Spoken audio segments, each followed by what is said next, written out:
Maleifua mai Samoa, maleifua ngalelei au Setalia, tai au maduia New Zealand, au auli matangofia le malo tele o Amerika manisi tafa le lalolangi o mafuta mai ai le mamalo Samoa. Le tai au manino, le tai au tatoa, le tai au matangofia le asatofi o me lua se folu male lua lua fe lua lima. Whaftai te leile atua i lau pule wha soifua, wala wha imai le leile nei tai au fau. Whaftai fo i le soifua tulu i o le mamalua le atunu ua mawhai ona. Whatino ai whaiva matiu te masani ai le mamalua Samoa i aso taitasi. Le anganga whaalualo e whaafeiloa i au na tatofia le atua i so se whatatapua ai. Le whaafeanga inga le maota Samoa vi ingo le atua Reven e sau asora vi na le anamad whalitua ia upulasi. Sunga le toe ino le kale sia la mo sato e fuata ina Reven te le tausanga pino no.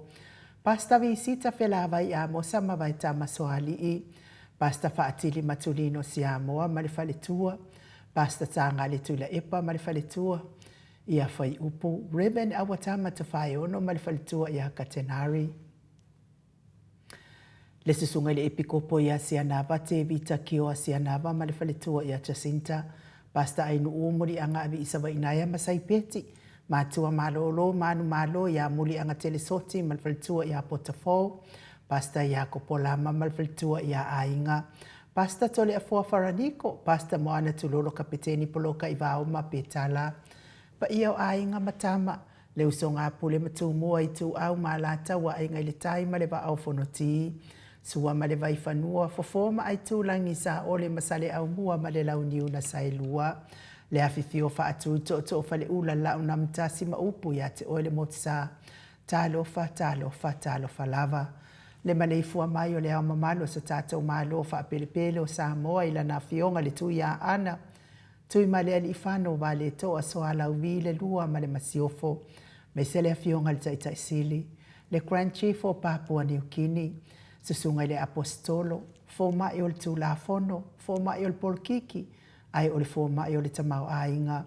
Taitai o le vaenga fa fai pui pui ai a tawa tangata Samoa.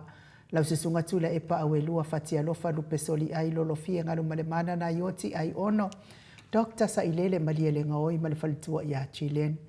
Professor to Famanino ai ole forma i ole tamau a inga. Fionga le komiti tō mau o le kale sia me totisi. Sunga le whailaunga wha maoni o le tala le lei. Le whaiaonga sini o le Universite Samoa. Professor Dr. Afualo luanga lau wha amoe tau lua manubu tsalele tui tolo waa. Ma le whale tua ia Rosemary, good morning. Le whasala uta le ainga sa te mafono ma le maleifua mai le nei tai au fau.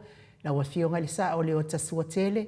La wa fionga fo ifui maono manu seni tu fele ma le whale tua ia sua Vivian Pifem tu fele. Superhero Paul Kalame le fionga le li fai pule le ala le pule matafeo tu puora fe pule a itu au pepe. Le ala le manua le ala le au loto rimoni a yafi ma le whale tua ia Sharon. Professor soifua maloloi na Dr. Leusa tole a fua tu paisa mau take na seri ma le faletua. Fionga ia lilo mai ava fotua manu ma le faletua ia Baby Freten ma le nofoalo mai Hawaii good morning baby. Vui Nicola Wofo ma le faletua ia Molly ma le nofoalo good morning Molly. Susunga ia Felice Fiuseni o tautolo ma le faletua ia Maria ma le nofoalo ma lol soifua manuia Maria. Le malu mafafangu le ala misa ma le nofoalo. Mai mele pone ma lord so ifua mau fafango to pa yo le vai lilingi mau mo nano mal fertua ia Marina mal no foalo good morning Marina ia fa manuia le tu i fai mama tutor ne ia so fa manuia fo ile tu al pisiniste o lo tau tu ai nai manga lu ai ine ia tonu e ale male ifua mai o le asina sina so tata watunu ile le tai au fo good morning ma lord so ifua mau ia te o totina mata mama tua tula e pawhai ai ma le whalitua ia maunga mū ma lol soifua maua seu manu matamua whaali a ma le tausi ia Sinta alofi po le patu ma Viena na nai whaumuina o le ana le tupfia ma mua nanu. Ta lo fatelesia sekola siti kato o au lele matapula seu ma lo fereti funga. Aso vale whaalava au tio enu ese Paula Banks pepe si itia epa le sina le avai. Maria a kiau tuala Maria Blake Lock ngalu wafi sau fo i vila wano. Fai ufa mau mo ana e ke loma good morning. Fo keti sia moa evo ayo faiba Rosalia mu popo mila feile u telesia sane le afoa. Ma lol so ifua manuia ia te o tautina matu o tato pokalame. Tai fo ile lango ino nei pokalame. Ia me se lang ma lo si le fionga tai sili sui tai ma le vahenga fa fai. Ma lol so ifua manuia le nei tai au fo. Nga fopula sa alua tele mos ma Susana lau fili aro na fai ngafa ma le faletua to alima le ifi pope tuala ta malelangi ma Julia. Popo i fatu elia tau ili ma Filipina te o sa nele tunai ma to mata ngalubao. Manusina te te whano tele e fua ma matai a tio sa wha atonu ni umata. Se wā muli tui poloa ma to o a matai o wha savalu ma wha alongo felila. Ma soe lolo ane misa ma oli. Fau muina le alali au wa amalita. Papoli i Paulo Ioane ma akenese. Le ifi Ioane tu matavanga upu atu atavanga ma sunema good morning sunema. Moi maalo tani elu tito malua timu fale tangoa i Farani Swan. Ma fea o taito. Mati malanga o ma. Sua pentito le musu ngā uta Brown Matina. Lolo mataua ma pauli ului ma ngā fosfulu. Pali tele moango tuti apuna olo tango ma le fale tua fatia lofa povi ma se iuli fale ula fatia lofa. Tuala tau umale lua ale sio mulipola. Silia la e o kene ma le lovi Burtis. Good morning Silia la e. Ma tau tia sanga la apelu se asom Celestina. Tu au pepe yo se fase tema ma koleti. Sione haitang. Tau e tia ta afu asu o maroini. Ami tua na ifia ai le toa tulifau ma le fale tua i akika. Vai aonge RJS, good morning Stevie upati le lominga. Vai tobi Filemoni ma le faletua King Solomona. Ngaru male mana tau fa iula me King ile au pepe falana ipupu pani pasa fa apoi ma fa afu. Tau finga fui maono ma Diane. Tupa ia le vai lilingi fa salafa tapua ikuka. le falitua ia Moana. Good morning Moana. Mau salafa ono sa itu whaanatu mau. Whaftaitele lava ia te o le taupo nei Port Kalame mau le toi whaapopo mai fo i o lau ticket. Whaftai lea ua umanta pena ina lau pepa lulu. Ona sa itu whaanatu e ti maulalo Praise Silangi Ayang Selina Aling Nahia. Salakolo kita tuala Maria Sione Tusa Onsi Whaalongolele. Veronica A. Samuel. Malor soifua manuia ia te o tau tina la iti matina whiololo. Tatou Port Kalame. Manuia ne yaso ia te o tau uma. Petonia Salele, good morning. Mulipola mose ma Maria Ulai. Fono i moana langa aia pele sauma. Lapa kalisi leota maltausi. Whaaumu. Tali elive male no fuahalo. Lusi pa utalo se walunga ma mali umai. Ta alofa ia neta motunuu. Taua fesili a mitua na i malisi. Tupuola peronise anau male faletua. Le vabe ma Monica Pale Smith. Afa mala au Brown. Sunga ia vaya ma Janet Langshu. Taula papa a matawhai a Vito Yosefo ma Susana. Misala au ma situila P. Weaver. Robert Peterson, Dwayne Soalo Tia. Fau muina po wesi tangi i lima matania. Niu malikau me balo ia paso i mulivai mali tausi. Le fau watu uanga seata mali faritua ia Lisa Sole Maleipen. Good morning Lisa. Joseph Meafua Matina. Ta teo fatia lofa. Fionga iau nasa vaina lepa kei Chelsen Kuka mali faritua. Mainu woti. Fau muina se fosione ma alapama. Mika mulipola ma Filomena. Nganga e olo toni taleni mali faritua papa sama. Le awanai mali faritua ia Lina Tiuri, good morning le awanai malina. Ma lor soifua manuia le ata tavale awelua. Le fionga ia vui va welese mal faltua ia va ia uma, good morning. Mau pia fo le talenga ia na mulau ulu ma le fionga ia tawa le toa pele pesite tamasone. Au mua pita le au tutu manu lele ua. Talia oa pulelo to va utu ua olo manu usini ma le faletua. Salapo elifasa sopi ma fa ai unga, good morning. Poasa mangolua maruta ma lori soifua manuia se mato e kalesia katoliko Samoa e ruti hio la wafionga su afilikari mauli ma lori soifua maua talenga i le falefitu liu ngatal tau fale taulangi ropetis tu e tole forma e tapeta talenga i le taulau niu ya ono fia na uma mana ya male fionga ya sula Daisy male no fo halo, good morning sula. Ya me senta po ingar sa o ya tau manu pepe sopo ta fia mali i tonga tuki male faletua ya peka pa ka tonga tuki manuia le nei tai au tau manu pepe ya le tapua inga sa mau le atinganga i ono soli tamali i timani sa mau my best tapua i mai sa moa me sfo i tau si au lei male amio lei ya mana ia male a ingali i good morning fa manuia le atua ne ya so i tiute mawhaiva sa mau ya fa manuia fo i le atua i le pisinisi o lo tautua ina isi o tātou tofi whaperepele o Samoa.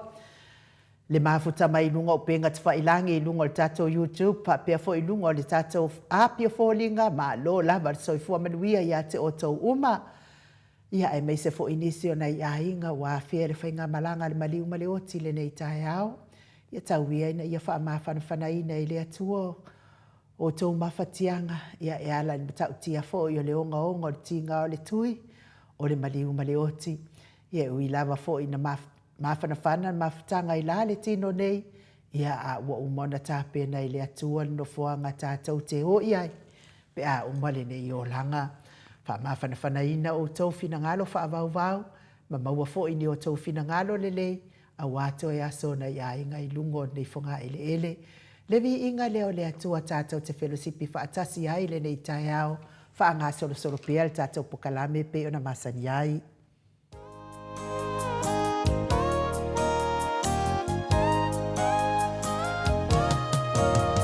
Ua o wiloa o a una whaalasa Ia Yesu le liki o lo whaala Ua o wiloa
Te luas folu ma le wha minute o na tale o le itu lai walu I sini au se talia.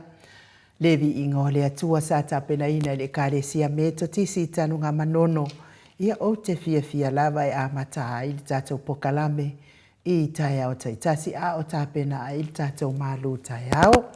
Ia o le tatou malu tai au la nei tai au ia e maua mai lea I le tusi a Ioane.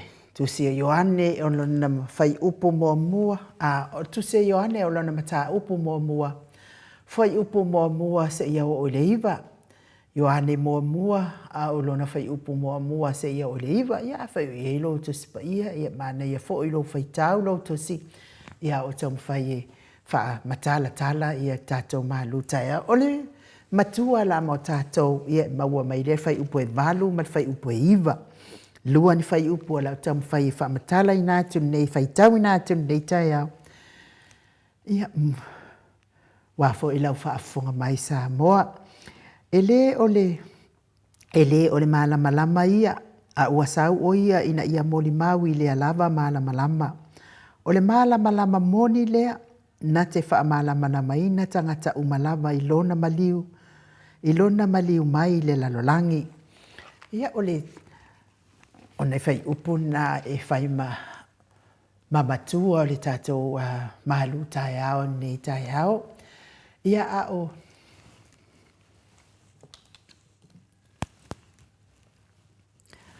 au ngā lao mawhauwhau ngā whaaleanganga. Ia whaititia le ola whaafolinga. Ia whaititia le ola whaafolinga. O Ioane mai a kopo o whanau ia se petaio. O lo o moni maule to sipa ia. O Ioane, o le so o lea sa alofa ina I Yesu. Le so o lea sa whaalangolango I le whatawhata o Yesu.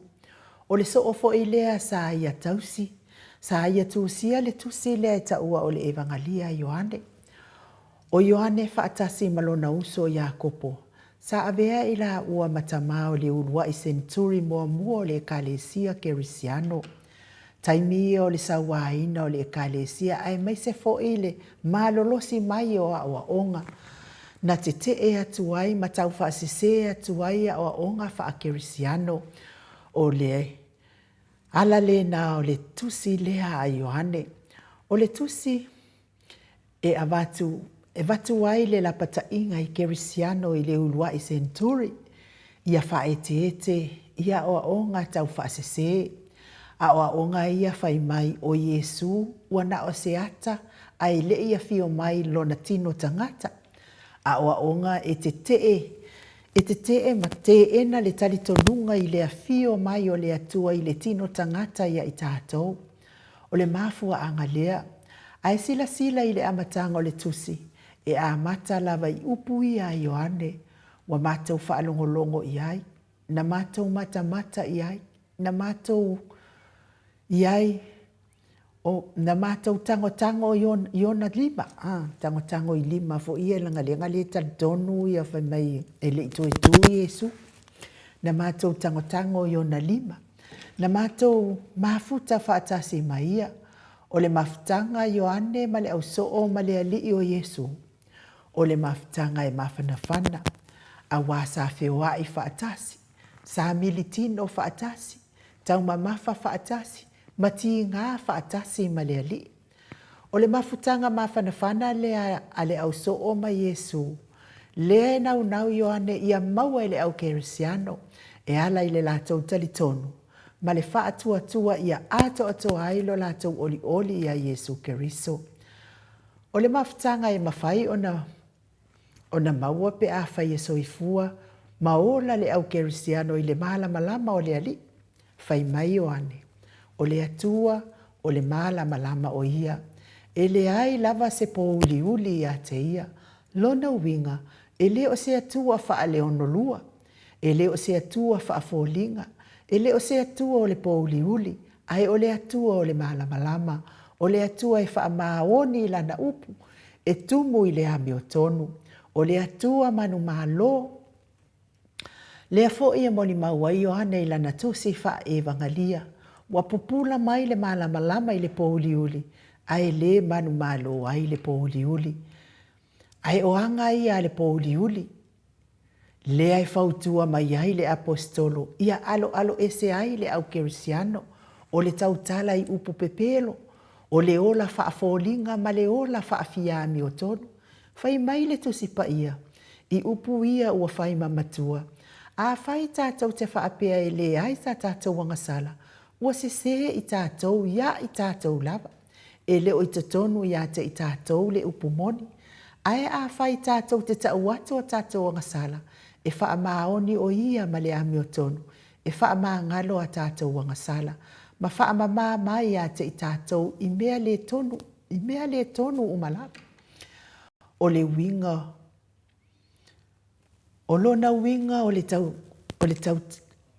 tau tala i upu pepelo, o fōlinga ia o le wha fōlinga, o le tātou pelo ngia lea o i tātou lava, o le ata manino fo i lea, o le au noa o tātou ma le malama o le atua, o lo pepelo, e motu si ai le tātou mafutanga ma le atua, ai mai se fo i le mafutanga matangata, awa e wha pēwhea o na maua se mafutanga mawhanawhana, pe a whai e wha aleanga i leisi, whai mai Ioane, o le atua e wha maoni, o le atua e sa ili mai i le tātou wha maoni, le ala lea e whautua ina ai e le au apostolo, ia tautala i le mea moni ma le wha maoni, awane i whewhewhe tau atu o tātou wha le tonu ma vai ngai luma o le atua lava ia, o le atua e wha maoni, o le atua e tua wanoa i tangata uma, pe a tau tino atua nga masala mo ma le wha maoni, o la le apostolo, o le awala le e mangalo ma mama aia nga sala, ai mese o ami o le tonu uma, i luma o le atua, o le tātou mafutanga fo i ma le atua, o le mafutanga i mawhai o na mawhanawhana, pe a whai tātou te lelei ma le atua, ina ua ia whaamangaloina e le atua a tātou wangasala. Mō lau whaafafonga, o le whiau lea o le tala lelei mō tātou, o loo sa ili mai le malama o le atua mō tātou tangata, o Yesu lava na whetalai, o au nei o le malama o le lalolangi, o le muli mai a te au, e le savali lava o ia i le pōliuli, ai a te ia le malama o le ola, tātou ola ai le malama o le ali, o na tātou manu malo mai ai lea i le whaafolinga, ma le pelongia o i tātou i tātou lava. Ai meise o le ola whaafolinga i luma o le sia whapa ia le atua. E le mawhai lava o na tātou whaapea atu o i tātou o Kerisiano i a Keriso. Ai o loo fuli tua ma soifua pea i le pongisa. E le mawhai o na mawhana se tātou mawhtanga ma le atua. Pe au noa ma le leleinga ma le atua o le leleinga. E mawhai o na maua. Ina ua tātou whaapea atu i le atua. O i tātou lava o ni tangata le ato atua tangata ngasala. E mana o mia le alofa whaamangalo le atua. Mana tua le tatalo o le tangata ao la fonga. O le tangata na tūtū ma mau atu ma pōpōlo na whatawhata ma tau atu i le atua. Ia ea lofa mai a te au le tangata ngasala. O fōlinga ia o le tangata na tatalo atu i le anganga ma le whamaoni. O le tangata na ola whaafōlinga i le taimi ua alu. A uatangi atu ia maua le malama o le atua. Ia maua le lenga ma le atua. Ina ia mawhai o na maua le mafutanga vāvala lata ma le atua. Ai a le farisei o ola whaafōlinga whaafia ami o tonu. Le tangata na manatu e le aisa na ngasala. Ai ngalo ia te ia la na ngasala tele o le ola whaafōlinga ma le ola whaamasino atu i uso a tangata. O le whaamanatu o le tala lelei. O le ola whaafōlinga e le o se olanga lelei. O le pepelo foi e le maalie ia. A o le fili tele lea e le peti ai mafutanga i totonu a inga. Whaala potopotonga ma e kalesia. Ai mai se lava le tātou mafutanga ma le alii. Ona o Yesu. Amene.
Toe valu minute ona tā leo le itu lai valu I sini au se tālia. Lunga le mātou a pio fōlinga leo o whaafeiloa I mai le fionga I atu I whaasina Perkin tau wauhido. Ma lor so I fo manuia I laua fionga tui. Ia me se fo I vai au ma vawe lese. Ma lor so I fo manuia lo fionga le fraitua. Me se fo I le fionga I amatai a tio sa whaatonu ni umata. Good morning. To le fo e Sarah. Tau ma le whau, ma lo lava le soifua manuia le nei tae au, whaaftain ma futa mai Doreen Misa vi ia le alii, se wai ma seia ma lo le soifua manuia Edward Fasi, ma lo le soifua maua ia e mei se fo I le sunga ia tau la papa a matawhai o se fo a vito a matawhai, ia o lea ua umana tu ilalo lo suafa I le tatou malanga lea I le asasa, lea ua umana tu inatu I se I. O atu fo I taimi ana toe la watu lea o au pepa ia wa uma ona o tāpena ina. O pepa tolu lea wa uma ona o tāpena ina. Ia e saa o oe.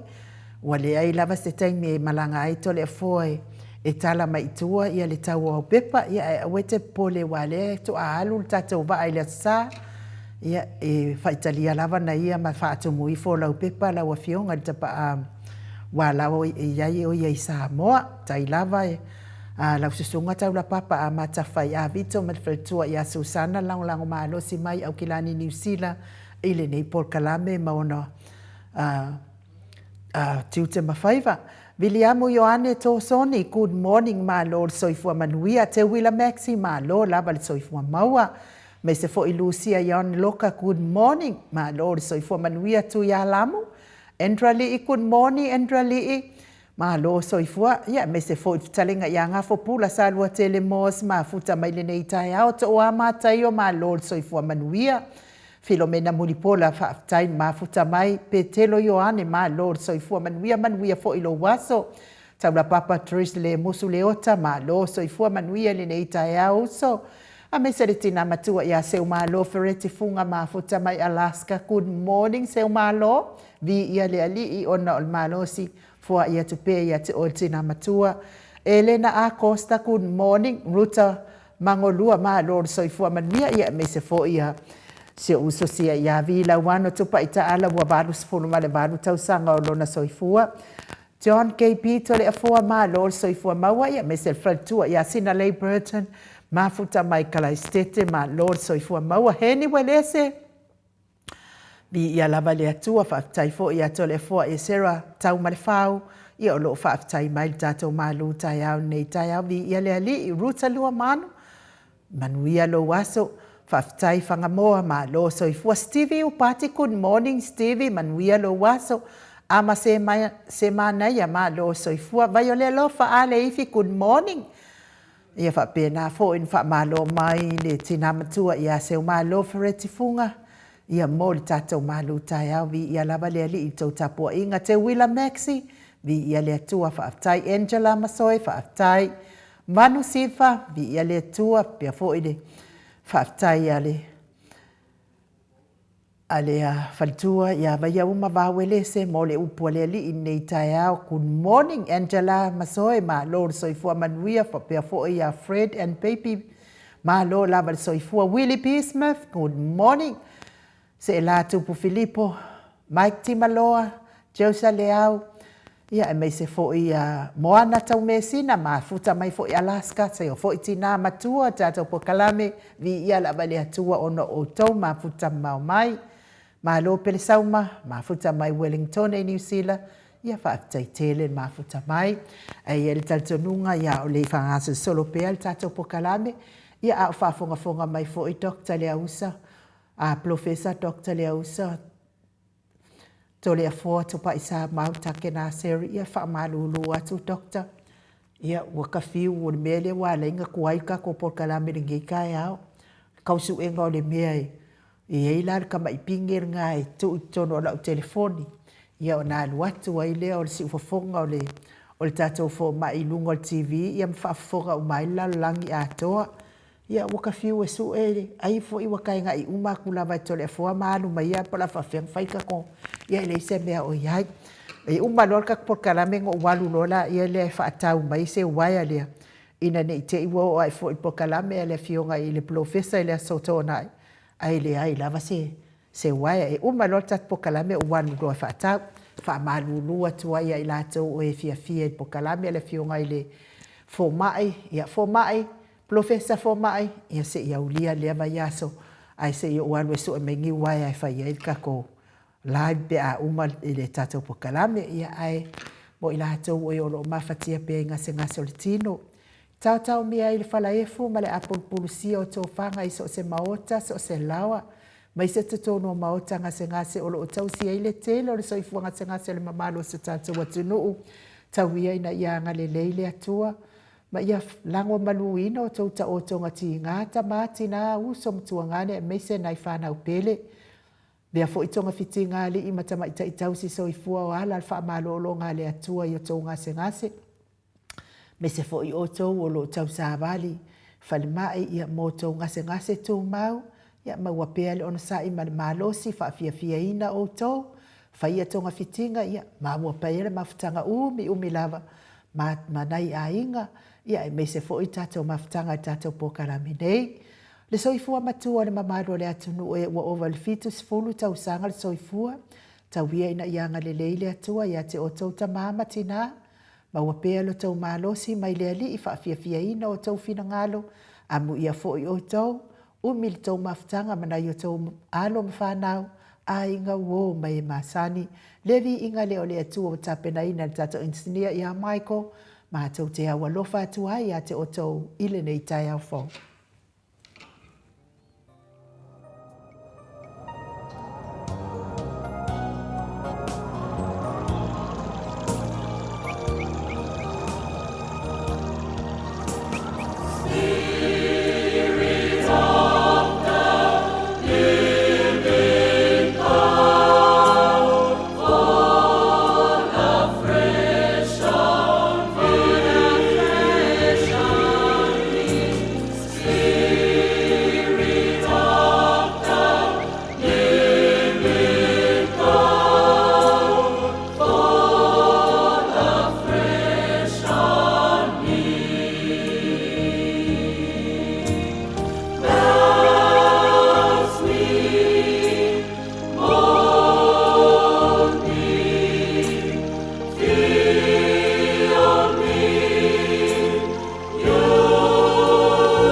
Lua menote ua te ai nei le itu lai malu I sini au se talia.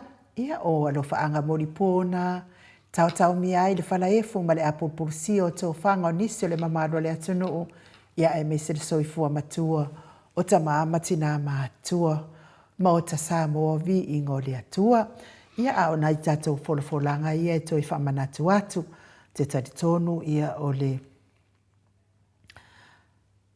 nei folfolanga ia mō le whamanatu ina pēa o tātou tusi lulu le wala au mai le mafutanga lango le HRPP Wellington ia whamole mole se ia utangia mai le whasisilanga fia whaia se tau whonotanga tau whiloa inga I le aso luas funu male tolu ia le aso wharai le luas funu male tolu o me le tu lai ono I le afiafi I le tuatusi numera iva ka Pony Crow I Porirua o le mata upo nei fono ia o le whaamau popoina le o tō urutusi ma se eleni o le tātou lulu wa maea o na tongina.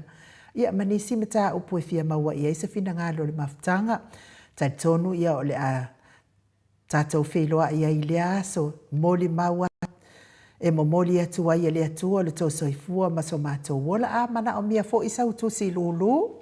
Whaafisa o tai mata anga sulunga ta iti o ia o le taitai fono nei mafutanga I le olua tasi lua iwa whāta si o sui taitai fono na nai malo pele sau mai le olua lua o tasi lima iwa tolu lua whā whailau tusi a Margaret Palepoi olua tasi o fitu walu tasi lua whā ia mali teu tupe ia lua manu vai me le se atino olua tasi o walu lua iwa walu lima malo whaalo alo tele whaaftai.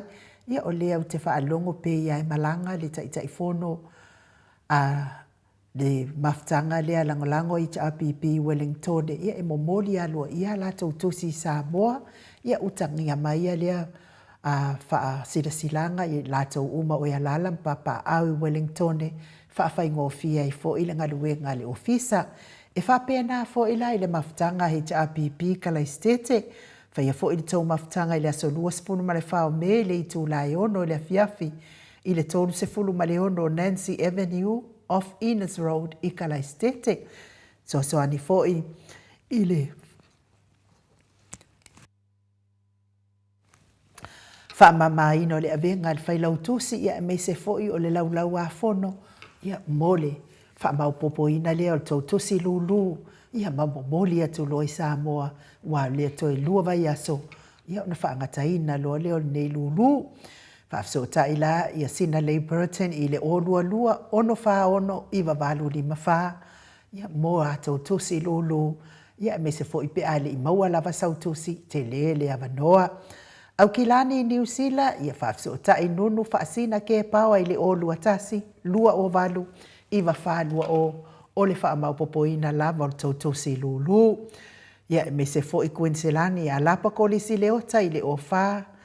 A lapa kolisi leota ia po o ifo I manu mai le langi kolisi leota I le o wha lua o tolu fitu lima o iwa valu o wha lua o tolu fitu lima o iwa valu.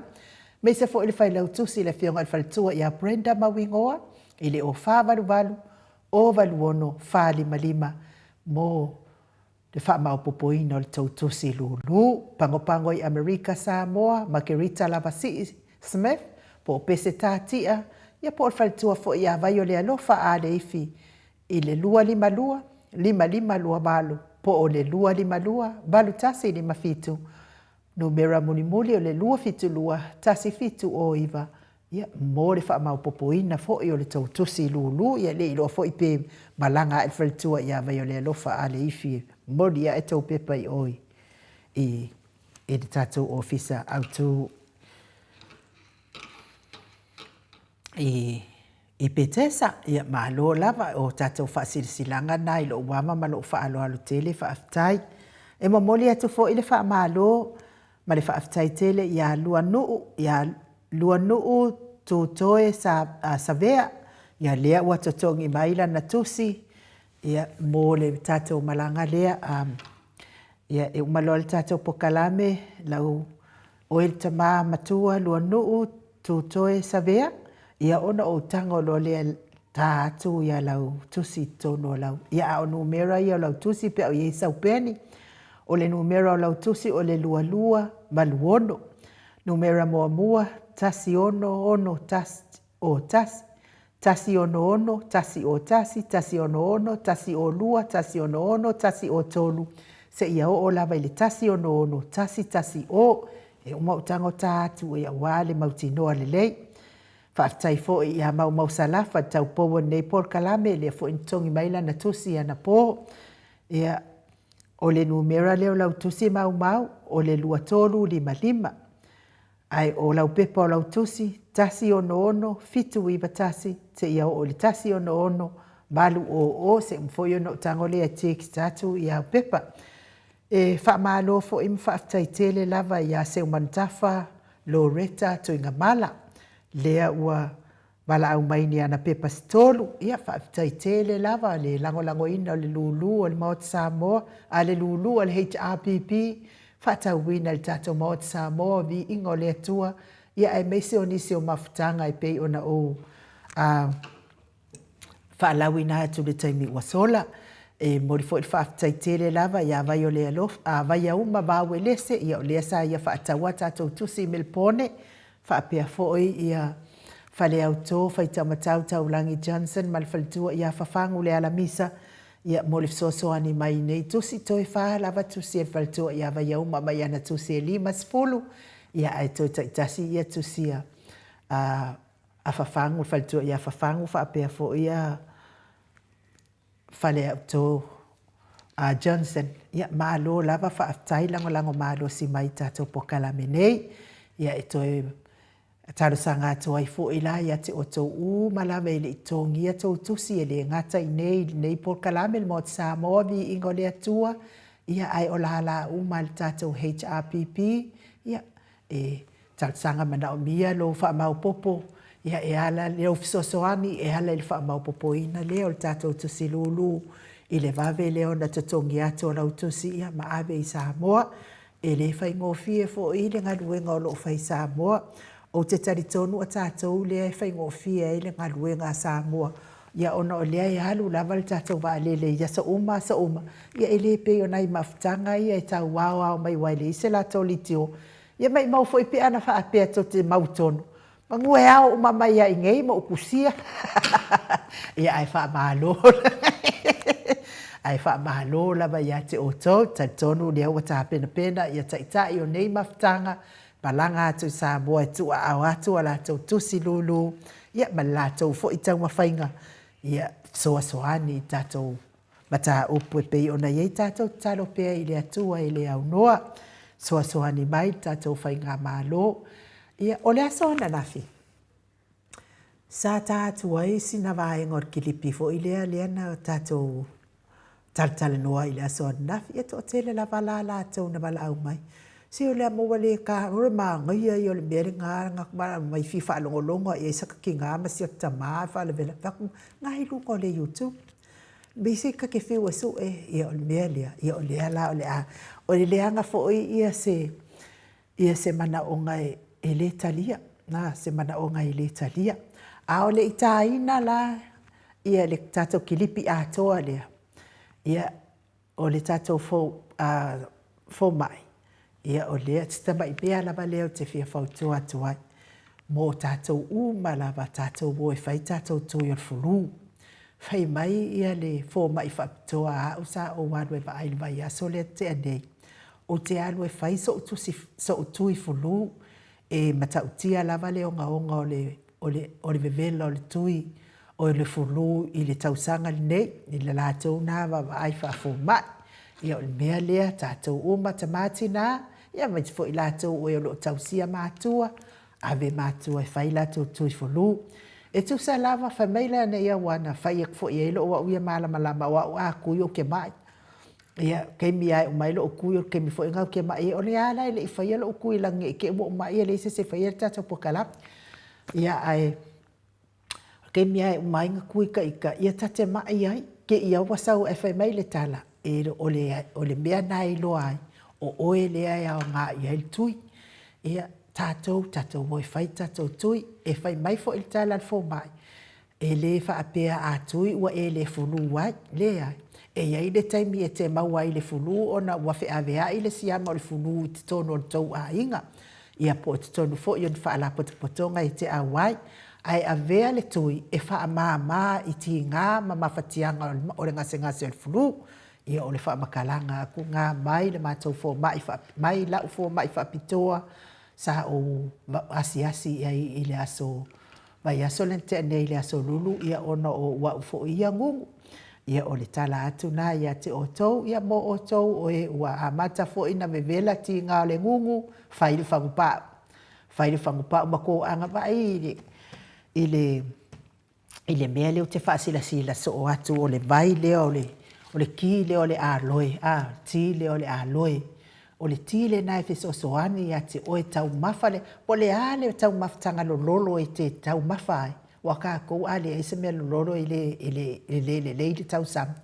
Ai loana e tau mawha loa leo lau ti leo le aloe. E te maua lai i whalitua ia oli masoe, le fionga ia masoe lolo ane misa. Ia malona whalitua le ia oli. I le o wha o lua o fitu tasi lua ono. O wha o lua o fitu tasi lua ono. O inae te mau a whaifo i te le fia wai le sumpai wha amalo stino pe te maarili. Ai wala au whalitua i wha tau mai sauti. Tau mai sauti leo le aloe. E fe soani a te oe mai se lava tātou ia maual mai ngungu. Ma tātou ia maual mai suka. Alu i lunga le suka ma le koko maualunga o ngā kele o le aimea lolo. Ia alu fo i lunga le koto maualunga o ngā kele va ia kua le maua stupe. Bala au loa la ia le whaletua le ia oli. Ia ai mo o tau le e malolosi. Bala au ia oli po le a le taimi e whai e le wha malo stino. Ia whanga i oi ai lau tino. E hala na whai ati o tau langa o mea umai ana o sawai. O sawai. Mung wa ai mai lai lo malosi leo ke malosi e kuai. A ma fe kaui ma le povi o ke ilo e pe le povi. Ia ai. Le ai la mo ia ona o le lei o le aloe. Ma la au ori. O le alei uma la ki aloe nga au mai nga whaakau mai a ori. Ai va ai kere i whaakau nga whai mea alofa mai ai ori.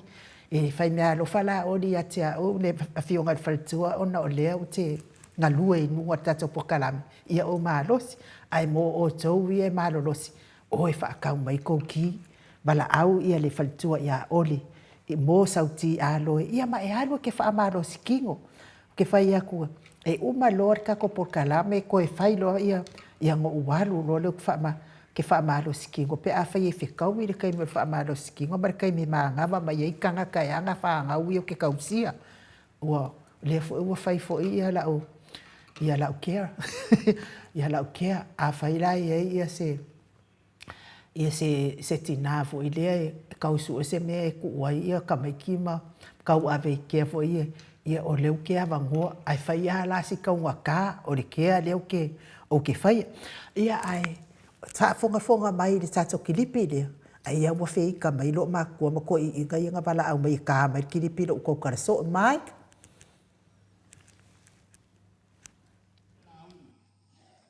o pūlenga leanga e i fo'i i le leanga. O pūlenga leanga e i fo'i i le leanga. E le ai se isi e manao ni pūlenga leanga. E tai ai sona ai. E le ai foi se isi e manao ni pūlenga leanga. E tai ai lona nu. Lana e kalesia polona malofa. E tasia le whamoe o ainga nuku e kalesia mare malo ia le lei ana pule. Awa le lei pule. O na ola fia leo tangata o se ainga se nuku e kalesia patasi mare malo. A le lei poi pule. E le iai se whaelo o tangata. Se whaelo malanu. Se tusi lima. Ma se ola te aina. O le maa kuanga e mo musu wai le pulenga le anga. Awa ai uai le nuku mai. Ai mai se foi o le kalesia ma le malo. Ile malepe ma le whirai mea. Awa foi o pulenga le anga. O pulenga e amana ia na o la tau o loo i le pulenga. E amana ia na o la tau manatu. E fai mea uma mo la tau.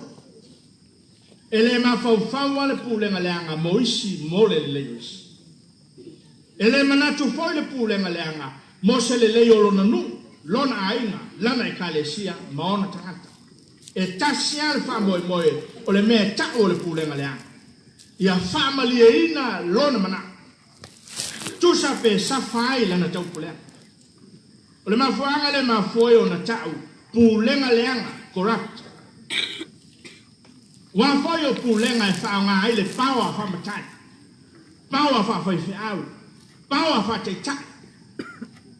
E manao ale matai po le whai au po le teitai foi. Wha longo tangata uma lona leo. Sa se isi na whesilingia lana pule. E le ai se me tau se swala u pule. Ine mea le leye se lu. Se ainga, se kalesia, ma se malo. E tasi al whamoe moe o pulenga leanga. Whātau nu lona manao paule.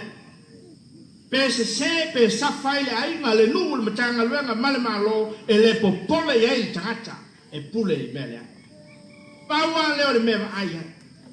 Tau nu le meolo i lona loto. A fai e tau nu. Ona fato a file mule ma nofo le. Papena tonu wa le whawhita auli le tupu le tonu. O le tusi na fai tau wina i le whenga ingo fo. Leo wa wha mai ai se manatu o le rama. O tai maana tō pūlenga leanga, lea e fai mai ai le tusi tangla o matai. O na la tō talia leo tupe. Ma la tō fai e peo na o wina ai o lata. Ua sala lau foi lea tala i tangata i uteia, ua o mai nei o le po. O a tupe ia na talia e fiti. Tupe parapara. Tupe tau fase. Awa mea na o awi na ila tau. Na awa o e oe pe peo tangata i uteia. O e talai le tala se. Awa o e tau e fau se olo. E pupuni ai te tai o le lotu ma te tai o le nu. Ina ia le mawhai o na matala i tua le tala. Ua to e tu Yesu. O ani a fianga o le tala. Pai mai upo le matua. Sala lau i uteia antoa. E o mai nei on po. Oka se a fianga o me tau o pulenga lea. A oi no fai. Na fai e te tai o le nu. A wao to ina ia na o la to fai e le filifili. Ma fau le pepelo, ma tongi tupe fita. Na o ane ma le tala wa to e tu Yesu. O le fono ma wa lunga lea i uteki. Ja ua leo Santarini. Fit se fulu ma le tasi le au fai o le au fono. A o le fono le nei, e le so no oso iai se isi tutono. E le no fono fua oso iai wa fia fai masui le ai se mea papena. E matua fili le le tangata wanga vaa. Matatau ona iai tutono o le fono le nei, pea o le fono o le palimeni. Fili tangata o le tumalo. Po oi le lato sui ave i tutono o le palimeni. O le fono lane, tu sa le iam le fono. Fono le pu le iu teia. So se mata upu tau i teia. O le fono le talo roina. Lono ringa. E pito mawa lunga le fono le. Le ai se isi fono e lunga atu. Pe tai o le whawhita auli wa tupu le pulenga i teia. Ua ofu i aitu tonu le meta o le pulenga le ana. O ramat. Ua tongi tupe me uma. Ina ia pui e lo la tau sao. I le vama Yesu. Tingana se. Awa matua tutuwa e lua. E pui e whaongai e tupu. Pupuni e mucho na i tangata. Ala mata upu na afua ili toi tua Yesu. O le tala na oane ma fita. Na leo le tunga mau. Ma wha matala atoa ye le tala i ringa ya Yesu. Leo fo mia mena tutupu. Ma wha mao nia i lama. O Yesu na toi tua. Talofa. Pupuni ai te tai o le lotu ma te tai. Ale ana wala i o mene i o pulenga lea. E tau mawhaia e tuli lo nato sa. Tusa pe fia tupe alwai. Pe mau e le ola e tuli al sa. Wafo e manatu ana o nato. E mumusu tele e to i nalo se isi. Na maafua e o na fafau de tala. E fase se e le to e tuo Yesu. O le meolo po pole e le fono le dei. ina nei loe tangata iutai ama whaamaunia, ua toi tu Yesu, ave maala ili liu wai tangata uma ili lotu kefsia. Mai lo malato upu inai vita, o mai. O mauto tupe ia, aua nei tautala seisi le mea na uto mai. Paua le tala e fai tangata, e le toi tu Yesu. Aina wane lo na uso ile po au macho momoe, nga hoi lo na chiru. Aua pupo le fua ile kovana. Fai talia matou ma fao le ole le kovana. O la e fo ye pia ola le kovana ia. La momole yaisa ni tau maftana. Ave yaisa na fangu baina. Fao le ole ai, pau wale mea. Aua ne te tonu se isi, na toi tu Yesu, talo fai. Fafa le isi pepelo e lungo le isi pepelo. Totongi tupe fita, ai fao le ole le kovana. Fa se sema tangata o le atonu. Ai le anga o anga ia o me nei o pu lenga le anga. Po le ale mea fai ngata e fai ngofie, fao ngā hai tu. Po ai fai tangata fai ngata, pe au le selo i tangata ia, ai sea e fao ngā i tamau ai, ma ai na o ai fita. Tangata fai ngata i to tono so se pu lenga, ai na mi milo e toi ina ia, mi milo i le tupu. Lea foi na o le kovana. Na o ai le kovana, na o iai limo toi ina ia, fao leon, aua ne ia tau ta. Tu pe fita e o e tala i le tala, na ngaoi le tino Yesu o lona usa. A fai atu lava e oti ai, oti e pea. Le au o ai le fai ngā malo a Roma, ua o e le apa to ina.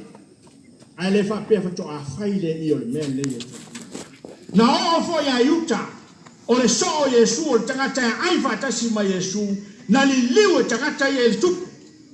Fa pe na fo iniso i la tau na la tau tau.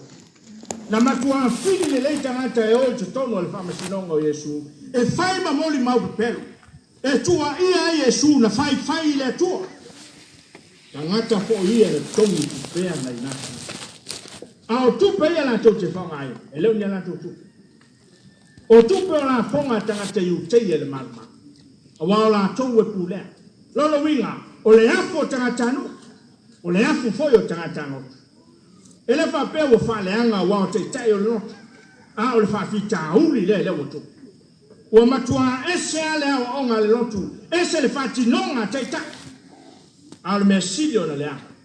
A o ina ai matuku langa lalo ba o. A wa o le te le o le fa fita uli o le aso le. Na foi mai la o fita ma le tanga. Ua to e tu Yesu fai mai le mo le maua ma te yo. Ona la to poto le. O fili fatasi toe ina ma fita. Pa ele te leo le fale tono. Au mai to tono le malu si anga fa fita. Fili fatasi. I se mea na tia ele mea mono. Au le tu la fono sili leo na mamai ya yuta. E saa se tangata ese. O na ofi mai to tono le fono lea sa na tono.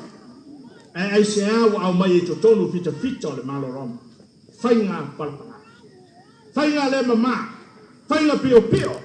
Fai nga whaala tua, awa soni ai ma vaenga o le whaamai o iuteia. Tasi o le mea. So se pū lenga le anga. E le po le a pe a fia ni whaamai pe le anga. Pau wale mea lo mana nao iai, ia tino le mea le anga le tau fau. Ia tau nuu fau le anga, lea lo tau mawhai ai, lea lama le tau nuu.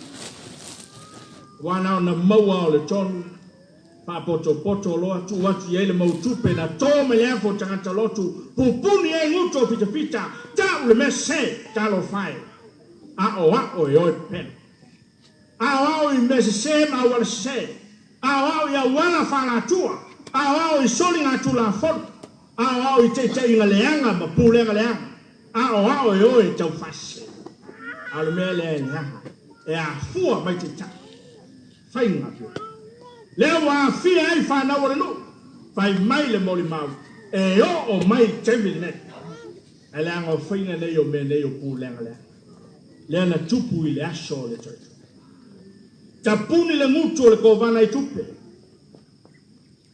tapuni muto fita i tupe le ma fai ona toi tau tatala i se mea moni ona alu se sea ya le ma tangata le lava o tau nu ila la to walanga e fai atu pilanto wa mama ia ma le toto le tangata ai fai mai la to walanga ia i lunga ia te mātou.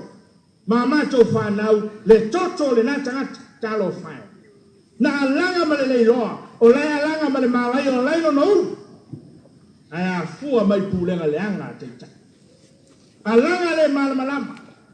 Alanga ma le tīnga. Ono tala pepelo. Ma moli mau pepelo na tongi tupe e toi ina nei. E na moli mau le whamasi nongo ia. Ava ai nei le rumana e o nei whanau ia. E o mai ai teimile nei. Teimile nei. E le i tali tonu ai u teia. Na toe tu Yesu. Talu ai au wala pio pio na tapena i teita. Orfisi. O fea so la to wala i le ola. Pea fai e leo tali tonu a o Yesu na toe tu. Lona wi.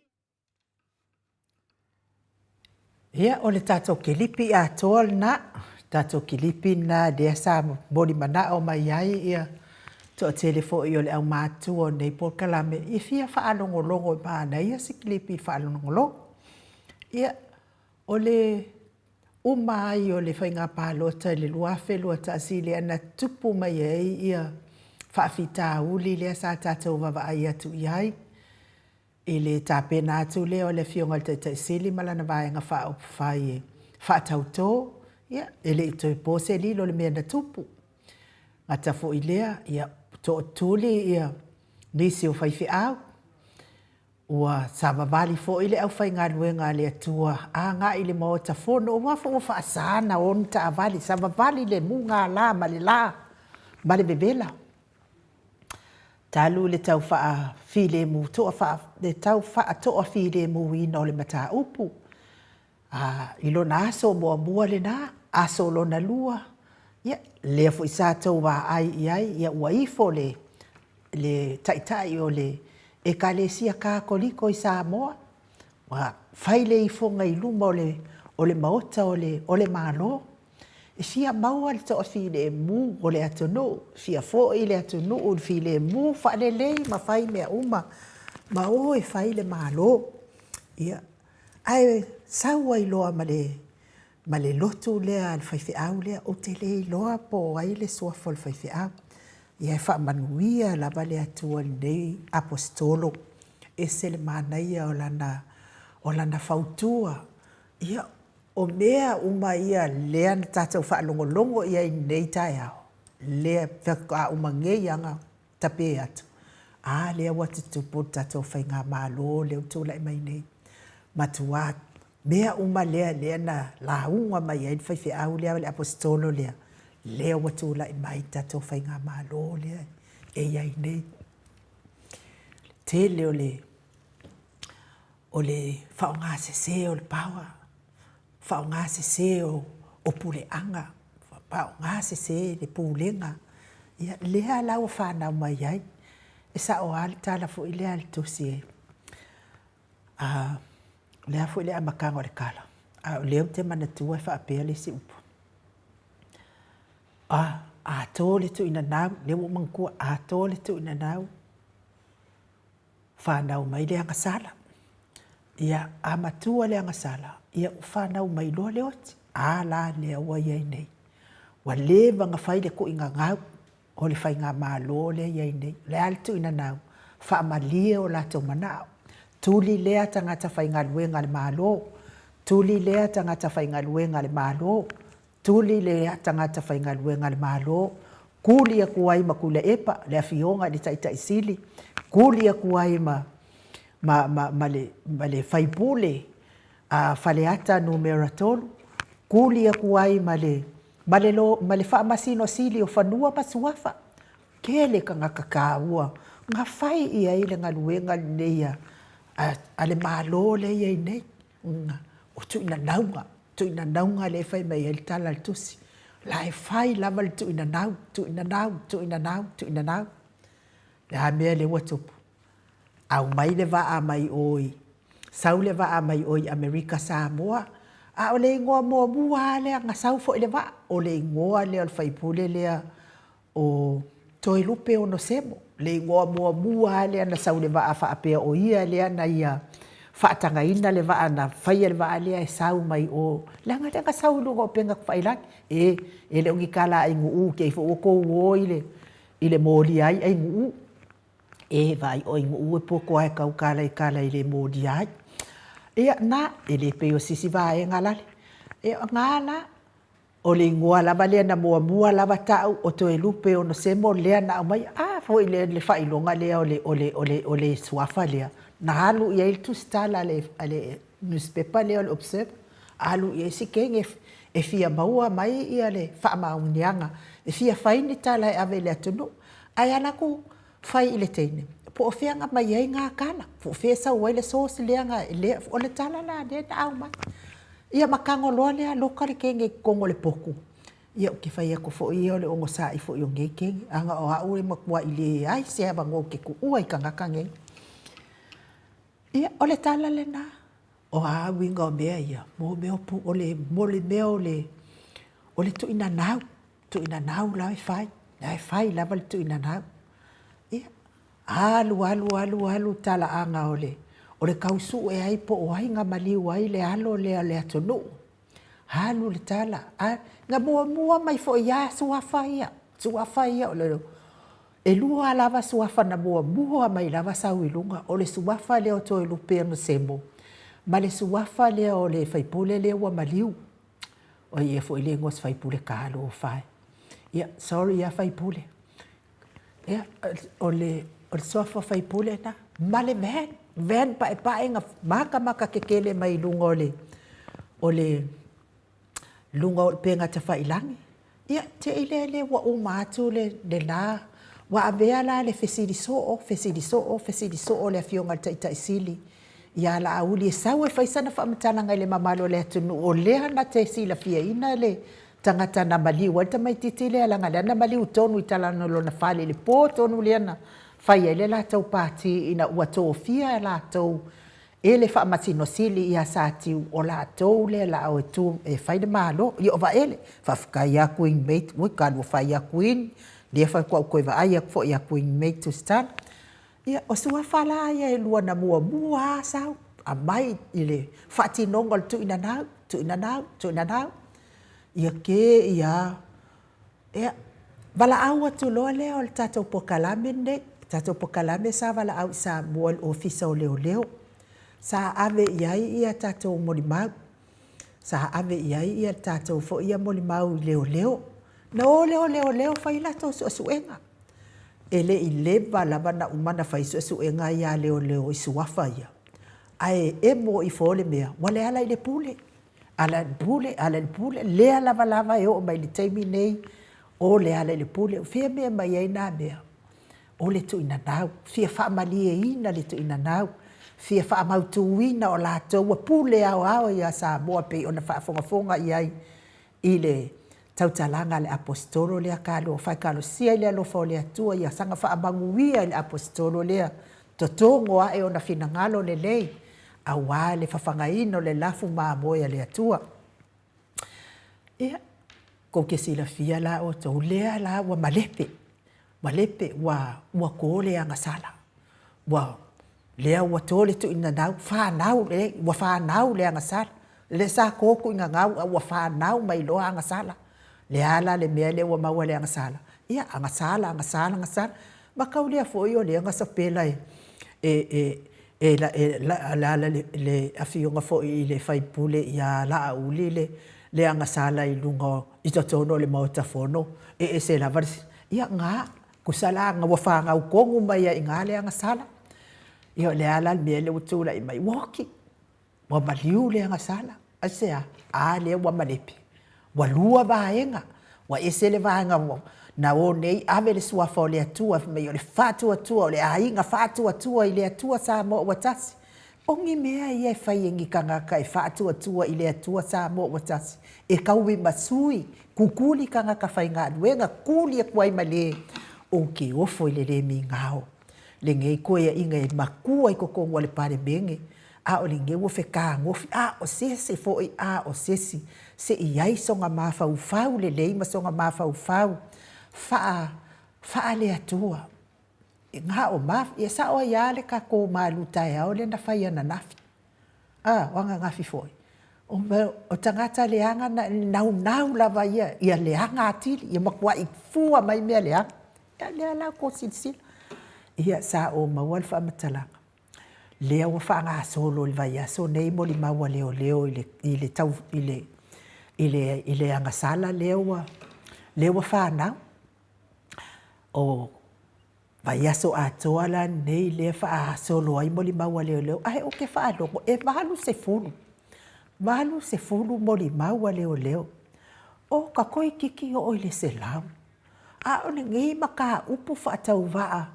O le fau o le whaamatalanga I au ngā le ali whaipule ia le ala le pule le maliwa I o le tamaititi le ia tu au. Awa tau whaafonga mai sa mo a malu se fulu mo li mau a leo. E umalai le vai aso nei ia le itua leo. Mo li mau kusa o la tau le wa ato mo li mau. Tangi. La tau le tangi. Leo le tangi maana mo li mau le la vea moi markako hero tato pokala. Kako pokala me ngei mot sa mo vi ingo le atua. A ole vai aso le ala asawa nei. Ia ole ku le ala auti. La tau ia le ia lauli. Ia Samuelu. Ia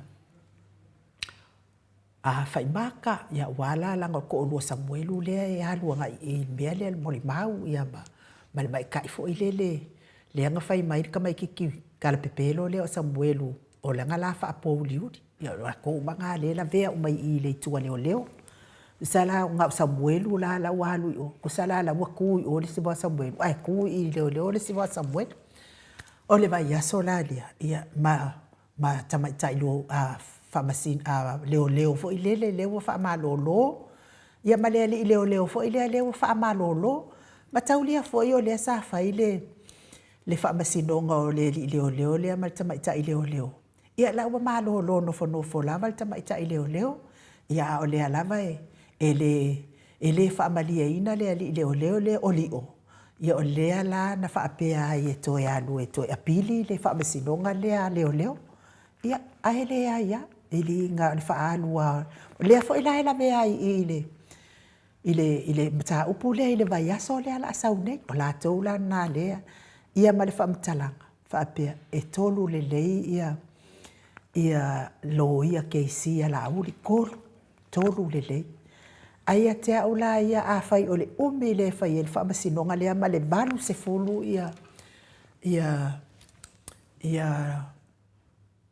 valu se fulu ma le valu se fulu ia mo li bau ale tua leo. Ai kolu keisi whaakasi ei ma le tamaloa o ia o le lo ia o le sini a lo ia. Lungo inga e koi kiki au okfo ia keisi pea. La e tatongi o mātua le mahenga lea le fast. E tū mo le whaabasinonga lea. Ia e sa o ale tala fo I lele. Sa tatou whaalongolongo ia aso. Ma lea e whaia ia sone. O le mea e sau le vete. E toe alu le vete. Ai me se lava o e lea. Se tangata fo I lea.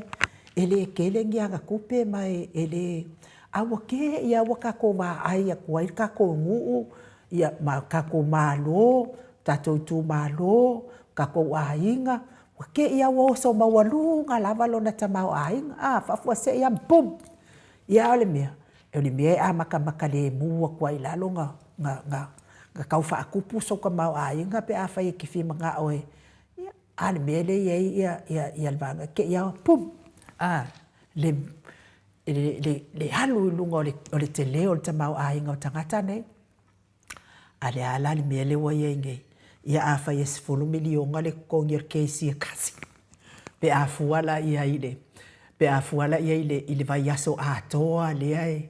E tu sala e lua vai aso. Walanga lea walu ia mori maua leo e valu 10. Ia ona so o mai ai loa lea malato le vai aso no winga e lua vai aso no winga pe ka ifia milionga le. Ai kolu keisi male lo ia sinia. Wa ko whaafofonga mai la oto. Ia e sa o alikan. O le mea e sau le veke, e koe anu le veke. O lea sa o mai ngeye. Vaku kupe ngai ka ngaka ka alu o whai ngai mea. Ki nganga o la pengi fiki ma ma le latou se o mea la le se o manga o tangata langolango le fast ma se o manga o tangata langolango le HRPP e fai mua lava lo se o manga faku ama fai ai le ona e alo fatu ima e le ai lava se tangata le HRPP ka ke va ai e fa le to me se lava fa fo ine ma kua i le uma tangata langolango le HRPP ia wala o le kula fongo nga pe a fai fo ke anu lunga le va ale a kupus fa la velave pa umai ia fai mua lau fo ile lau ofu fa aola fa ku e ka ngo ile fa ile ofu fa aola ro ka manga ke lau tamaititi le te lua malanga ia po se te fia fe so ani ia fa pena la ngona le HRPP ma la to langola fai me le vi ia ile to ia kala ku nga le fa masingonga le ala mali ile le pokalame sa tatou whaalongolongo ai fo i sa awhiawhinga o nei apostolo sa tatou whaalongolongo ai. Ia o lea mo tutupu uma mea ia sa talanua mai ai le apostolo le ai ma se mea ese, le ai ma se le whaamalo sia, ia ka ko wā ai ia la uri pe a ku mai rungole. O le fono o le kusi fa pe le lima mamaka makusi mai le lima kusi lunga le lima kusi wangela ia le wa ku ke si e kor ma le lo ia singia e kasi ai sea ke le hel fa le ton te le la val fa le ton o ko fa fonga mai la o to sabua o le makua ke le la vol fa fika uli le na fa fa we nei tangata a ninguei lava kama i mea la ikiki o le mangao inga ia ave ese le ala le pule mai i le nanofoa ma le tofinga maamaku le ala le pule fa fal pui oka ka fe ma kwa le anga fau anga fai ngei ma kwa le anga le fa malia inga o le fia pule la tau matulanga fa pena ia talatu na le fa masinonga le ai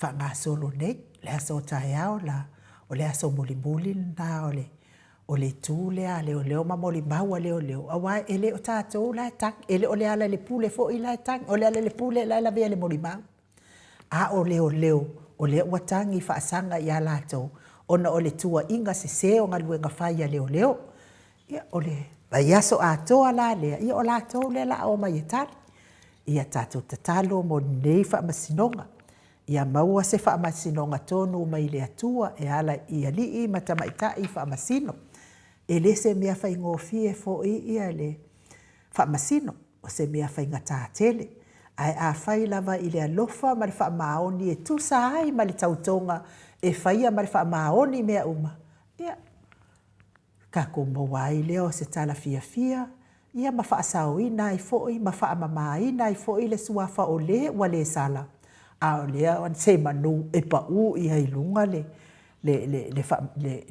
sala ia ona o le tele o le nei tau pulenga sa fai ia o le tala atu le na talitonu fo ia o le aso ataiao o le aso le anapongi ma le tatalo matutua ia e mese fo ia tatou ia e kauma ele ia koa se vanu se foru a le wafia vanuvalu ia taiao ia tatou tuatu manatua fa'amolimoli tamati na mas foi au na le atua tuatu i hai tatou atu nu o Samoa ia tatou maua se atu nu to filemu ma se atu nu fia ia e ala le toe fo i o Samoa i le mea sai ai Samoa fia Samoa fetausiai Samoa fetufai o tele i loa pesa o ia whamatalanga e au mai Samoa.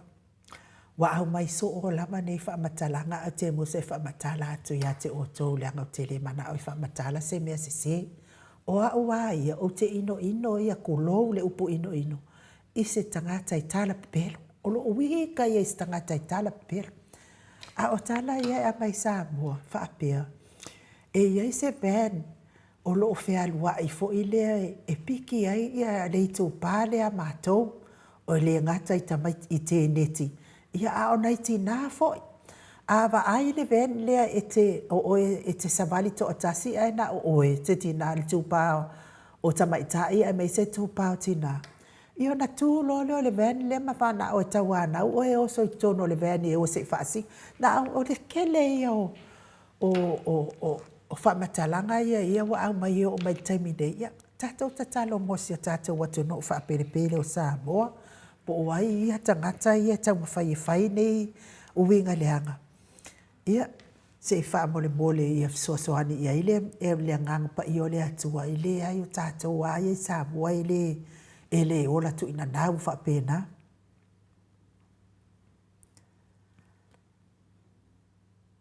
Ia o le fesili le a mai atu pa i o le vaililingi whasalafa tapo i kuka. O le fesili o fea lea ua whaafua i lava o na vave o le sawa o le alu o le eisa. Ia mole tata o tustusi. Se i kali mai ia le fesili le atu pa i o le vaililingi ia whasalafa tapo i kuka. Ia o tele ia te aula ia o tele i loa po o bolu po savai. Ai te tani tonu.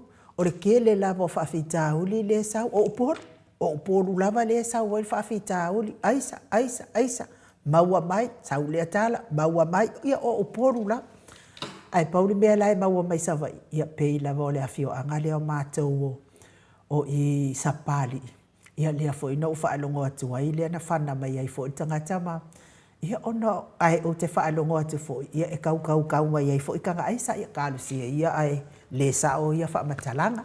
Ia o la ua una tari lau whaafisiri lau a fionga tupa i o le vaililingi whaasalafa tapo i kuka. Ia o upolu lava o lea e maalosi mai ai le sau o le whala au whaasaina. Ia e meise fo i le aisa lea. Ia ua matua te tele lea mamoli ai to tele o tangata. Ia o tatou Paul Kalame na neita e au. Ia toi maatul whaamatalanga i le au tatalo, le au whaitatalo, i le aso atai au. Ai meise o ato uma. Ia manatua si o tātou mālo i Samoa. Baua pēa le toa while mua tangata uma mai lava i le tamaita i pāle mia malana kapeneta. Ia whapena fōi ia le fionga i taita i sili. Ia maana whaipule ia li ima tamaita i whaipule. Ia fionga ia li ima tamaita i whaipule. Ia ai mai se fōi le i tūle i te te epo le i tūle e whaumalo. Lea ia i la aule malana ia fōi ia lua fulu. Ia maua le anganga o le atua o le whiwha amanga loai. Ia mau e whai whalelei ka ko malo se. To e whai nisi pūlenga lelei. Whaangalo pūlenga leanga e peo na maali e fōi le upu fōi mai le rafiumba ia le atua. Ia a whai e fia mana oe. E wha mamaina ma fisoso ani mai le atua. Ia tatalo ma le wha maoni ia wha maangalo ni wha le tonu ua tua ai. Ai to e tāpena lelei le sao Samoa. O toi o mai ni taitai lelei, man taitai wha maoni ma le ami o tonu. Ia la tau te whafoe ina le sāsi o tātou watunu a wale manuia o nei o tātou tangata Samoa. A mata mai seu titi se ia o lava e wau matua. Ia o tātou pokalame lea mo le nei tai au. Ai manua tātou pokalame ia ono walu lo le kausu e mai se mea e whai e pokalame lea ma le tātou professor i le aso wharaile. Le anga tele mana o lava e misi professor ia sili ai professor i mea uma. Whamanuia le atua tamati na ne ia so fuafuanga whai. Me se fo ile mātou autostusi lungo apio fōlinga whaapea fo ile tātou YouTube. Whamanuia tele le atua ia te otou. O e o loo ngā rurue ma whaafonga mai te sono o whariwhai ngā ruenga maua le tau mālosi. Wāle whea ngai ma ngā ruenga su en tātou tupestele. Whaasa pēna fo i mo le sifi o auli ma le sifi pō ia wha pēna o na maua pēa le mālosi mai le alii. Le au ave pasi, le au ave loli, le au ave upa, le au ave taxi. A meise le whemoli moli tai o whanau ngā ruenga ma o onga. Ia o nisi fo i te tonu o whale mai. Ia whamanuia le atua ia tautonga fitinga whai pēa i le aso ma le aso. Ma toa anga e o whai tautonga fitinga aua le misi. Ma wai fo i le tautino mālosi ma le tautino māloloina. Me se lava le apasi al maot Samoa vi ingo le atua ia mataala i lunga le al tele.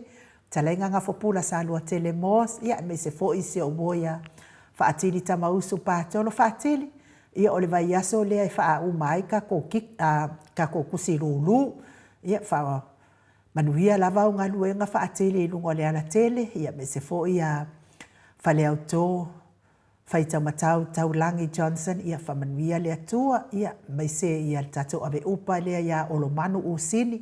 Ia ma o tau u ma lava wa le o maua i lau tau talanga au lo whaafonga mai. Ia manuia tele whiwa ia ilungo le ala tele. tapua i ngā sunga i whawhianga inga mwhalitua e meise o le au sina se o tātou atunu i maota malawa ia taito onua ma le anganga pa ia o le atua e manui ai.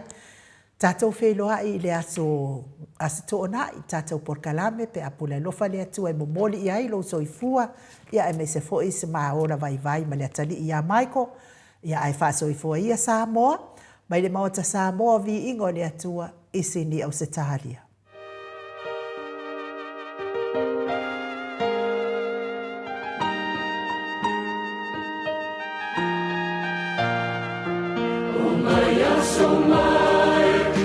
Fina, fina.